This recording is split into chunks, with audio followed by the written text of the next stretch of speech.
Assalamu alaikum students. Today I am going to show you how to fill an OMR sheet.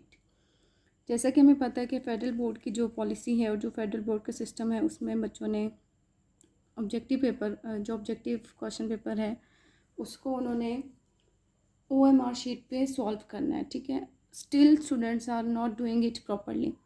अब पूरा session गुजरने के बाद भी बहुत सारे बच्चे इनमें मिस्टेक्स कर रहे हैं.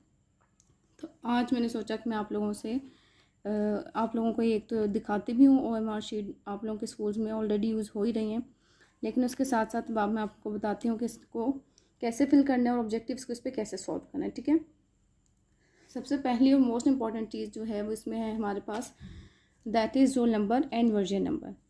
तो रोल नंबर जो भी स्टूडेंट का होगा वो आप लोगों ने इसमें डिजिट्स में लिख देना है. जितने भी डिजिट्स का आपको रोल नंबर है आपने उसको यहाँ पे लिख देना है, ठीक है. और जो भी आपका ऑब्जेक्टिव पेपर का वर्जन नंबर होगा, जो कि आपके ऑब्जेक्टिव नंबर पेपर पे गिवन होगा, वो आप लोगों ने इसके ऊपर लिख देना है. लेट सपोज आपका रोल नंबर है 901783, ठीक है. और आपका वर्जन नंबर है जी 3142. तो ये तो आप लोगों ने डायरेक्ट लिख दिया कि आप लोगों ने इसको कैसे करना है, लेकिन अब आप लोगों ने इसको जो इनके नीचे जो नंबर्स हैं उनको कैसे फिल करना है. स्टूडेंट्स यहाँ पे मिस्टेक करते हैं. सबसे पहला डिजिट आप देखें, आपके रोल नंबर का क्या है 9. तो इसके सीरियल में आप लोग देखें कि 9 कहाँ पे है.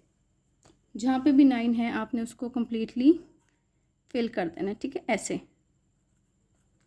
No space should be left blank.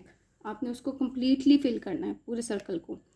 आपने इसको टिक नहीं करना, आपने इसको क्रॉस नहीं करना, आप लोगों ने सेमी फिल्ड नहीं करना. इन ऑल दीज केसेस आपका जो भी रोल नंबर होगा और जो स्पेशली इसके आंसर जब आप लोग फिल करेंगे वो आपके रॉन्ग कंसिडर किए जाएंगे. सेकंड आपका डिजिट है जी रोल नंबर का 0. तो सेकंड रो में आप देखें 0 कहाँ पे है, उसको आपने ऐसे कम्प्लीटली फिल कर दिया, ठीक है. नेक्स्ट है जी 1, नेक्स्ट 7, देन 8,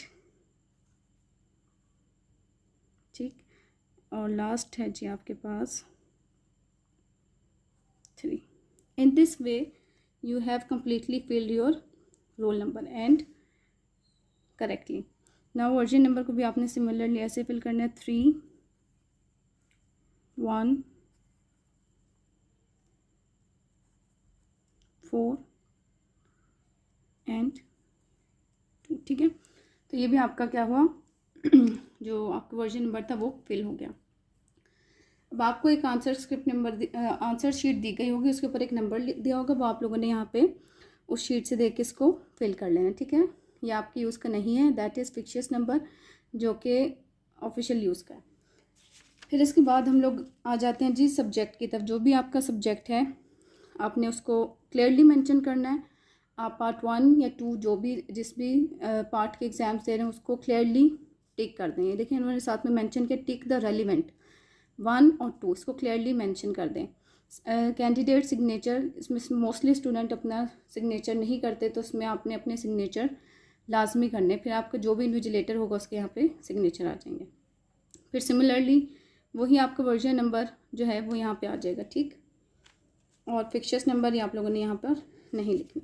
अब इसके बाद जो मोस्ट इम्पॉर्टेंट चीज़ है वो ये है how to fill the answers of the objective paper, ठीक है. आप लोग क्या करते हैं कि स्टूडेंट्स इतनी जल्दी में होते हैं कि वो, ये भी रिसेंटली जो एग्ज़ाम्स बच्चों के हुए हैं मैंने उसमें इस चीज़ को ऑब्ज़र्व किया है कि ऑब्जेक्टिव पेपर से आप पढ़ते कोई और जो है वो ऑब्जेक्टिव है और फिर आप यहाँ पे कोई और कर देते हैं. तो इन दिस वे आपके सारे ऑब्जेक्टिव जो हैं वो सीक्वेंस ख़राब होने की वजह से सारे जो है वो गलत हो जाएंगे. Over writing, cutting, double writing या फिर आप उसको रिमूव करके किसी भी तरीके से आप करते हैं तो वो कम्प्लीटली जो है वो रॉन्ग कंसिडर होंगे. तो वो किसी भी सूरत आपके MCQs चेक ही नहीं होंगे, ठीक है. तो आपने बहुत केयरफुल रहना है कि बिफोर मार्किंग योर आंसर्स आपने कंफर्म कर लेना है कि अगर आप MCQs 8 का आंसर कर रहे हैं तो आप पढ़ रहे हैं तो आपने 8 ही को यहाँ पे फिल करना है. और उसका कौन सा ऑप्शन करेक्ट है वो आपने जो है देख के उसको कम्प्लीटली ध्यान से उसको फिल करना है. सबसे पहले हम इसकी जो है वो इंस्ट्रक्शंस पढ़ लेते हैं. Write down your roll number and version number in the relevant spaces and boxes. सबसे पहला काम जो मैंने आपको ऊपर बताया। Also fill in the relevant bubbles for the roll number and version number correctly. Again वही। Also fill in the remaining blank spaces correctly. Choose the correct answers A, B, C, D by filling in the relevant bubbles for each question. ऊपर वाली information तो हम लोगों ने correctly fill कर ली, ठीक। अब हमारी बात आ जाती है MCQs की। अब वो कह रहे हैं अपना जो भी आपका बबल है उसको आपने करेक्टली चूज़ करना है और उसको फिल करना है। Candidates are allowed to use blue, black, ball point और marker only. Use of lead pencil is strictly prohibited. अब कुछ स्टूडेंट्स इतनी जल्दी में होते हैं कि वो क्या करते हैं, सारा पेंसिल से फिल करते हैं और वो भी कम्प्लीटली रॉन्ग हो जाता है, उसको भी 0 मार्क्स अवॉर्ड किए जाते हैं, ठीक है। तो आपने पहले MCQs को ध्यान से पढ़ना है। पढ़ने के बाद जब आपको कंफर्म जो MCQs हों वो आप पहले फिल करें और जो रिमेनिंग हो फिर उसको ध्यान से देख के उनके सामने आपने उसको फिल करना। फिर है जी हमारे पास ensure that selected bubble is completely filled इन।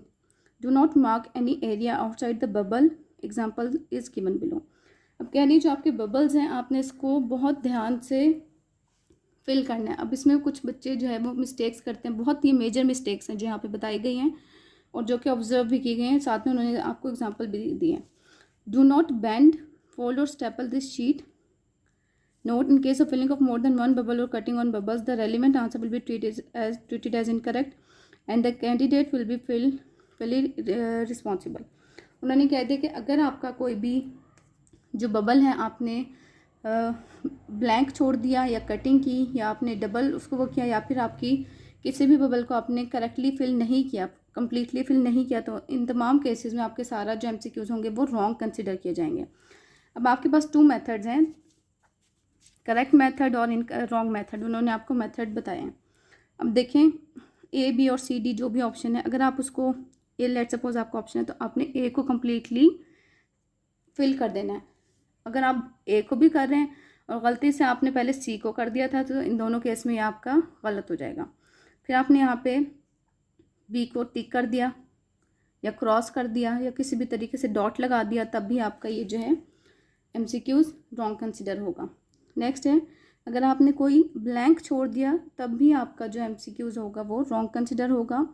और अगर आपने खाली एक लाइन लगा दी या फिर कुछ भी आपने डॉट लगा दिया या ज़रा सा टिक लगाया या क्रॉस लगाया, इन तमाम केसेस में आपका जो MCQs है वो रॉन्ग कंसिडर होगा।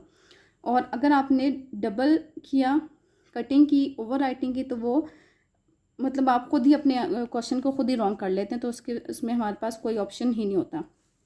अब मैं आपको एक करके बताती हूँ कि किस केस में हमारा जो है वो ठीक होगा MCQs। अब देखें आपको क्लियरली बताया कि आपने बॉल पॉइंट या मार्कर यूज़ करना है, तो मैं आप लोगों से यही कहूँगी कि आप लोग कोशिश करें कि मार्कर यूज़ करें, इसलिए कि आप इजीली फिल्ड कर लेते हैं और उसमें कम्प्लीटली अच्छे तरीके से, क्योंकि डार्क होता है तो वो इजीली विजिबल भी होता है।